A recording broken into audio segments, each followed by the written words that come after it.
hidrotermales submarinos. Bienvenidos chicos, adelante. Bueno, muy buenos días. Les agradezco mucho su presencia, en nombre de mi compañero Saúl y yo. Y pues como ya dijeron bien, vamos a hablarles de cómo son los sistemas hidrotermales submarinos y qué relevancia tienen en la química probiótica y en el origen temprano, en el origen de la vida en la Tierra. Bueno, por favor. Bueno, pues primero, como una definición muy general respecto a qué es un sistema hidrotermal y por qué los consideramos relevantes, pues un sistema hidrotermal de manera muy vaga puede ser un conjunto de procesos que van a redistribuir masa y energía. Todo esto en respuesta a la circulación del agua. Esta agua puede ser bien meteórica, como en el caso de los sistemas hidrotermales subaéreos.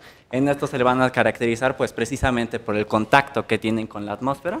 O los sistemas hidrotermales submarinos, que pues si bien nada más están en contacto fases sólidas y líquidas, pues también presentan una circulación importante de agua marina. Como vamos a ver a continuación, cómo van a funcionar estos sistemas hidrotermales submarinos a los cuales nosotros nos vamos a enfocar para ciertos estudios de química prebiótica. Por favor. Bueno, pues primero, ¿cómo funciona un sistema hidrotermal submarino? Tal vez algunos de ustedes ya han escuchado de estos, porque no es hasta 1977 donde se descubren por primera vez las fumarolas negras o las ventilas hidrotermales tipo 1. En estas ventilas hidrotermales son abundantes, son las más abundantes de todas y se encuentran asociadas a la dorsal mesoceánica, siempre, a todas las dorsales mesoceánicas. El agua va a percolar a través del rift de la dorsal, aprovechándosele de las fallas normales por extensión en el régimen de límite tectónico. Y bueno, al percolar, esta va a entrar en contacto con la cámara magmática que enseguida lo que va a hacer es aumentar su temperatura, formando un fluido supercrítico que va a hacer transformar este líquido a un fluido químicamente activado, donde va a existir un recambio de iones, recambio químico.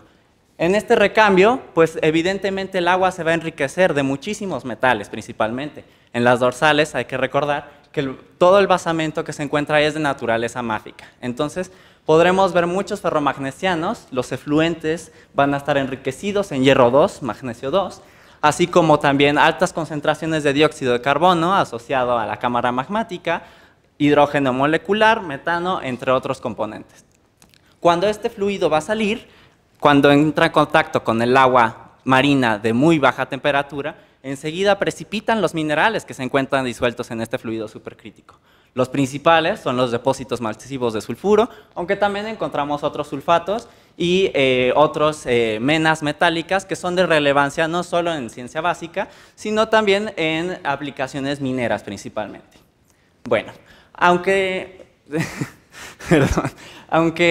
pensamos normalmente que estos ambientes resultan ser muy inhóspitos por las condiciones anóxicas en las que se pueden encontrar temperaturas altísimas de hasta 400 grados Celsius, entre otras cuestiones que aparentemente no son habitables para un ser humano o para un organismo mesófilo, podremos encontrar diversidad de bacterias y arqueas que pueden llegar hasta el orden de 10 a la 5 hasta 10 a la 9 en distintas zonas del sistema hidrotermal.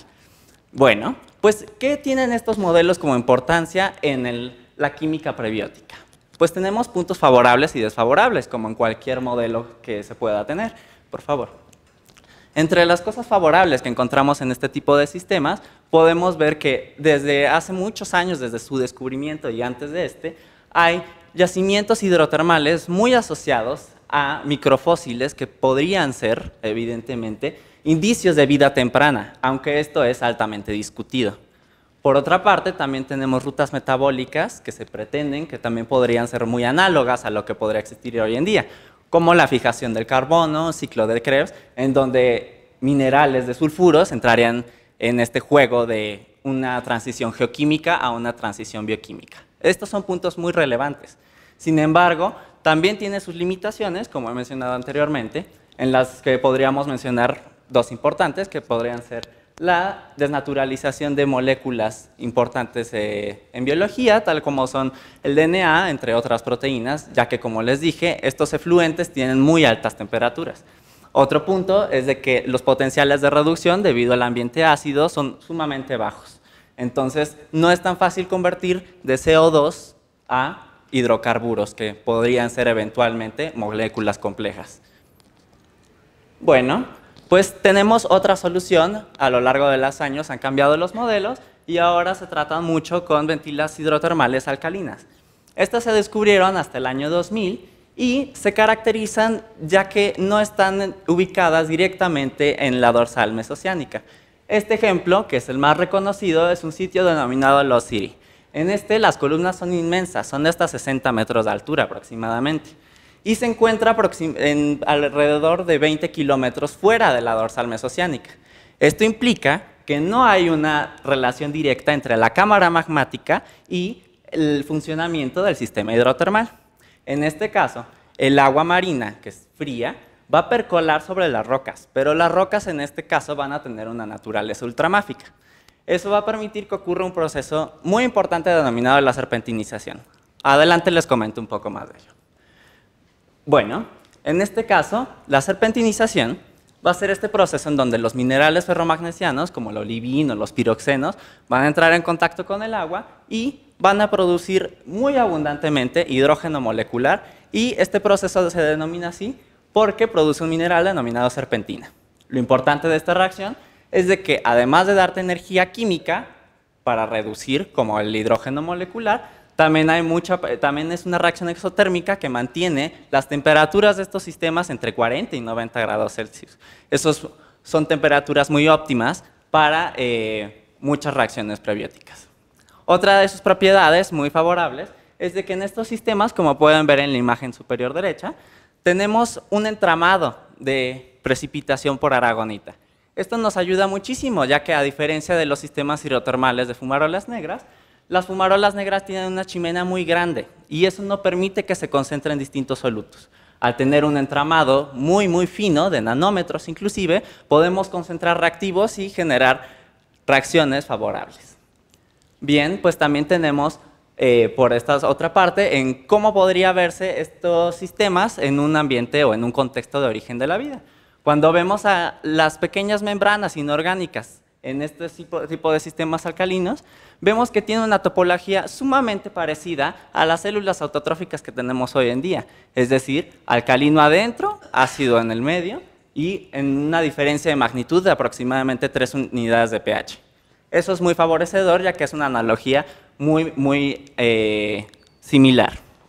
Por otra parte, este origen autotrófico se ve igual potencializado en la conversión de CO2 a metano, ya que existen rutas inorgánicas en las cuales puede uno pasar de CO2 que hay en el ambiente a metano por un proceso meramente inorgánico, que es totalmente análogo a lo que hacen las metanógenas hoy en día.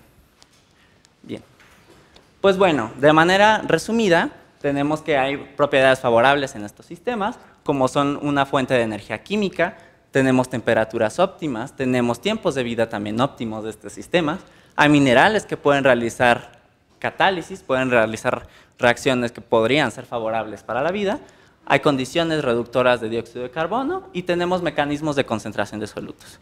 Y como ya les dije, hay muchas limitaciones en las cuales pues, se encuentra el autoensamblamiento de moléculas y otros tipos de reacciones como lo son polimerización de biomoléculas.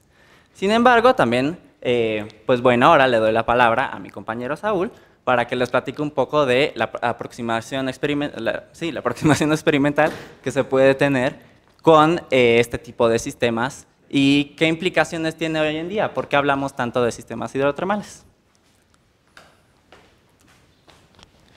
Hola, perdón por la tardanza, pero vamos a tratar de recuperar el tiempo. Entonces, como les dijo mi compañero David, la realidad es que cuando uno piensa en la Tierra primitiva, pues son muchas condiciones que no son triviales. No es difícil imaginar cómo pudo ser las condiciones en la Tierra primitiva, por tanto, cuando hablamos de química prebiótica, que a grandes rasgos es el área de estudio que intenta emular las condiciones que pudieron haber existido en la Tierra primitiva en el laboratorio, pues hay que seguir un estudio sistemático, ¿no? Con ese estudio sistemático me refiero que lo primero que hay que hacer es determinar un escenario geológico y químico plausible. Cuando me refiero a plausibles, por ejemplo, los sistemas hidrotermales son muy viables que hayan estado en la Tierra primitiva. Entonces, después de determinar ese escenario, es analizar la disponibilidad de materia prima para llevar a cabo reacciones, es decir, necesitamos que haya una fuente de compuestos orgánicos que puedan reaccionar y eventualmente alcanzar complejidad química, ¿no? O síntesis de moléculas orgánicas. Cuando hablo de moléculas orgánicas, piensen en aminoácidos, ácidos carboxílicos, aldehídos y esas cosas que vemos en Química 1. Luego, una vez que formamos esos compuestos, ¿qué va a pasar con ellos? Hay que analizar la estabilidad y reactividad de esas moléculas orgánicas. Y a su vez es ver hasta qué punto van a llegar esas moléculas orgánicas. De nada nos sirve que estén presentes si no pueden reaccionar o se destruyen en cuestión de minutos u horas, porque acuérdense que estamos hablando de tiempo geológico, ¿no? Y después, pues vamos a ver hasta dónde vamos a alcanzar una complejidad química. Cuando digo complejidad química y hablamos de origen de la vida, no es que estemos buscando una célula en estos ambientes, ¿no? Sino lo que estamos haciendo es entender cómo se formaron las tres componentes básicas de la vida, que deben entenderlo como metabolismo, ácidos nucleicos y compartimentalización, que son membranas. Entonces, como dijo mi compañero David, los sistemas hidrotermales en realidad son muy buenos en los primeros 3 puntos, pero realmente hay muchos problemas en cuanto a la estabilidad, porque pues como les dijo, son altas temperaturas, ambientes muy ácidos, en otras cosas. Entonces hay un problema con eso y después hay una incógnita, ¿no? Si realmente estos ambientes tienen repercusión en complejidad química. Y bueno, la realidad es que los sistemas hidrotermales son más que ambientes de altas presiones y temperaturas. Entonces, por ejemplo, en particular los sistemas hidrotermales submarinos, como ya hizo hincapié David, tienen muchas propiedades geoquímicas importantes, ¿no? Tenemos por ejemplo, del lado derecho hay metales, gases disueltos, hay proceso de serpentinización, hay gradientes de temperatura y de potencial redox y entre muchas otras variables geoquímicas que se pueden analizar en el laboratorio. Sí, entonces, igual, como les mencionó, en el 77 se descubrieron. Entonces hicieron un montón de estudios del 84 al 98 donde se comprobó que en la realidad las moléculas orgánicas son altamente inestables a altas presiones y temperaturas. Y esto es bastante obvio, ¿no? Una molécula, independientemente de cuál sea, por ejemplo, un ácido nucleico que está a 100 grados centígrados, se va a hidrolizar muy rápido, eso es muy obvio. Pero recuerden que los sistemas hidrotermales son dinámicos, o sea, las moléculas no están todo el tiempo a 100 grados centígrados, ¿no? Y están, pues están en un ambiente donde tenemos todas las variables geoquímicas que les mencioné y eso es lo que se ha explotado, ¿no? A partir de la década de los 2000 se explotó y hubo un boom de experimentos donde utilizaron distintas variables geoquímicas como pH, ciclos de hidratación, deshidratación, superficies minerales, estado redox, iones disueltos, y lo que se ve es que la estabilidad y destino de las moléculas orgánicas depende altamente del medio, ¿no? No podemos decir que todas las moléculas orgánicas son inestables, hay unas más que otras. La que sigue, por favor. Entonces si ya establecimos un ambiente geológico idóneo, hay que establecer un ambiente químico idóneo. En mi caso yo estudio con el ácido cianhídrico, que es la HCN, y es una molécula que se ha detectado en el medio interestelar y es muy fácil de sintetizar en condiciones de tierra primitiva. Entonces lo que hacemos en el laboratorio es analizar toda la química del ácido cianhídrico en diferentes condiciones. ¿Por qué? Porque se ha visto que es literalmente un pilar de la química prebiótica porque nos genera un montón de las condiciones idóneas para formar diferentes moléculas orgánicas, ¿no? Como ácidos carboxílicos, purinas, pirimidinas, aminoácidos, entre otros. La que sigue, por favor. Entonces, un experimento que hemos hecho en el laboratorio es literalmente calentar el ácido cianhídrico a diferentes temperaturas, concentraciones, una atmósfera libre de oxígeno, diferentes valores de pH y en presencia de minerales. Y lo que se puede ver, por ejemplo, en la imagen de la derecha es que se forman polímeros. Estos polímeros, una vez que los analizamos por diferentes técnicas analíticas, pues sí, la que sigue, la realidad es que nos da un montón de compuestos orgánicos, ¿no? Por otro lado, también estamos analizando, o más bien hicimos un reactor de flujo donde estamos buscando cuál es el efecto del pH, los gradientes de temperatura en la disipación de moléculas orgánicas y qué tan estables son, ¿no? Y el otro experimento de la derecha es entender la polimerización de aminoácidos a altas temperaturas y en presencia de minerales. La sigue, por favor.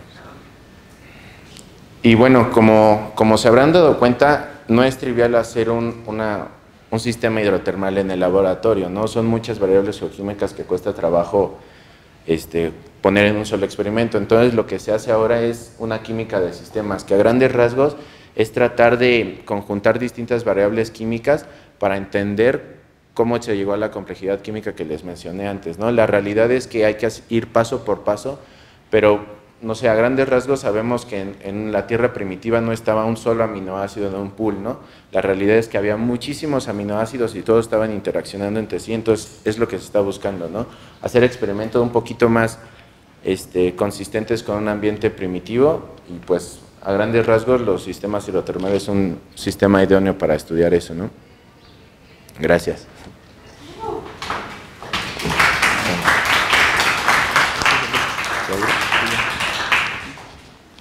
¿Se activa la sesión de preguntas? Déjame, Ok. Está bien.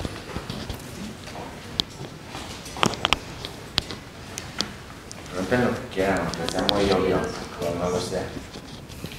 Desde lo que estaban haciendo de ver cuál era como el sistema químico más idóneo, cuáles son como las cosas que hacen que a lo mejor todavía no están aproximados a como era la Tierra primitiva, o sea, o se espera llegar a algún momento, por así decirlo.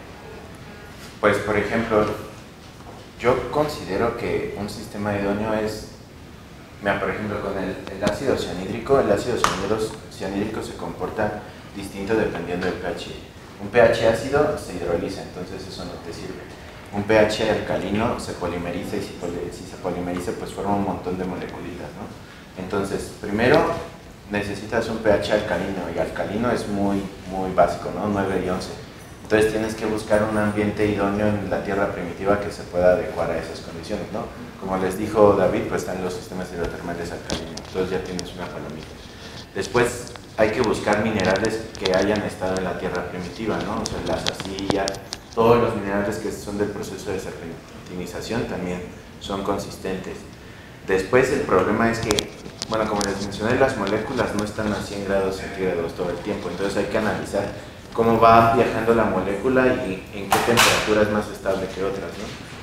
La realidad es que yo considero que los sistemas hidrotermales son buenos nichos químicos, no tienen todo para alcanzar complejidad química, pero de eso a que haya originado la vida, pues es un gran recorrido, ¿no? Realmente no lo sé.